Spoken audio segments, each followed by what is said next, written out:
္ဂလာပါရှင်။ဒီမှာနာမည်ကတော့မဆနာမျိုးဖြစ်ပါတယ်။ BNK Capital မြန်မာရုံးချုပ် Customer Service ဌာနမှာလက်ရှိ HOD တယောက်အနေနဲ့တာဝန်ထမ်းဆောင်နေတာဖြစ်ပါလိမ့်ရှင်။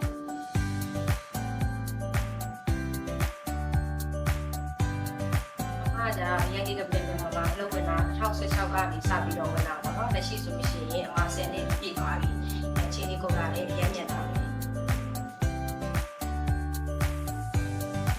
။ BNK Capital မြန်မာ2016ကနေစပြီးတော့အလုပ်ဝင်ခဲ့တယ်ပေါ့နော်2016မှာတော့ HUCD ဘုံဘဲရဲ့ Senior Law Officer အနေနဲ့တာဝန်ထမ်းဆောင်ပြီးတော့2018မှာတော့ Branch Manager အနေနဲ့တာဝန်ထမ်းဆောင်ခဲ့တယ်2019မှာ Regional Manager ဖြစ်ပြီးတော့2023မှာတော့ International Audit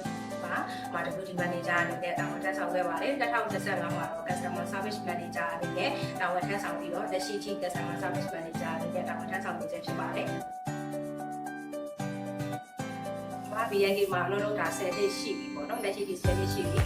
10နှစ်ကြီးအောင်ဘာကြောင့်အလုပ်လုပ်နိုင်ခဲ့တာလဲဆိုရင်ဒီမှာဒီ BNK မှာအလုပ်လုပ်ရတာအမအတွက်ပျော်ရွှင်မှုရစီပြီပေါ့နော်အဲ့တော့လူတစ်ယောက်ကအလုပ်လုပ်တဲ့အခါမှာပေါ့နော်ဒီအလုပ်မှာပျော်ရွှင်ဖို့ကအရေးကြီးတယ်ဗဒမိုးလေးအိယာထားပြီဆိုကြတဲ့ကိုသွားမဲ့အလုပ်ကပျော်ရွှင်နေမှုအရေးကြီးတယ်ပေါ့နော်အဲ့တော့အမဒီမှာအလုပ်လုပ်ရတာ BNK မှာအလုပ်လုပ်ရတာအမအတွက်ပျော်ရွှင်မှုရနေတာဖြစ်တဲ့အတွက်လက်ရှိဒီ10နှစ်တိုင်းတာဒီမှာလုပ်နေတာဖြစ်ပါတယ်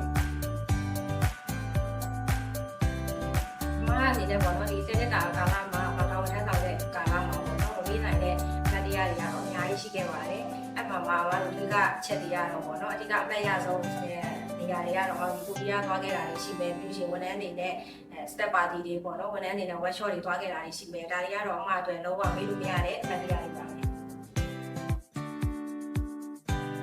ပဲဆယ်လေးပြည့်ရွှေစွဲပြားလက်ဆောင်ပေါ့နော်ပြီးမှဖြစ်တဲ့အတွက်အမအနေနဲ့အရင်ကိုဝမ်းသာပါတယ်ရွှေစွဲပြားလက်ဆောင်ချီးမြှင့်ပေးတဲ့ management ကိုလည်းကျေးဇူးအများကြီးတင်ပါတယ်ပြီးတော့ပေါ့နော်အမဒီစနစ်တာအတိုင်းတောင်မှာအမကုန်ပြီးတော့အကောင်းဆုံးပူးစားပြီးတော့ပေါ့နော်အလုပ်တွေလုပ်ဆောင်တဲ့အတွက်လည်းကိုကအများကြီးပုံပါတယ်အမအနေနဲ့ကတော့ပေါ့နော်ဒီနေ့ဒီမှာအမစနစ်တာအတိုင်းတာလုပ်ခဲ့တဲ့ပုံပေါ့နော်အမအနေနဲ့ဒီလုံးလေးနဲ့ပတ်သက်ရမယ်ဆိုရင်လောက်ပုံမှာယူသားမှုသူသားမှုသစ္စာရှိဒီမှာအနေနဲ့အဲ့လိုပဲယူစားတယ်အမအနေနဲ့ကြောင့်ပေါ့နော်ဒီနေ့လေးတဲ့ပုံမှာလက်ရှိမှာစနစ်တာအတိုင်းတာပေါ့နော်အဲ့ဒီမှာလောက်တာဖြစ်တဲ့အတွက်အမရကုန်လာရတယ်အမအနေနဲ့ဖြစ်တဲ့အတွက်ပေါ့နော်မိသားစုနဲ့ခွဲနေရတဲ့အချိန်ကြီးကတော့အမအတွက်ခက်ခဲဆုံးအချိန်ဖြစ်နေတယ်BNK Capital မှာပုံဒီကဲမကပေါ့နော်ပို့ပြီးတော့အောင်လို့ပါစေအမအနေနဲ့ပြောမှဆိုရင် BNK Capital မှာလည်းရှေ့ဆက်ပြီးတော့ပြောင်းများလာပြီးမှမတွဲသွားချင်ပါတယ်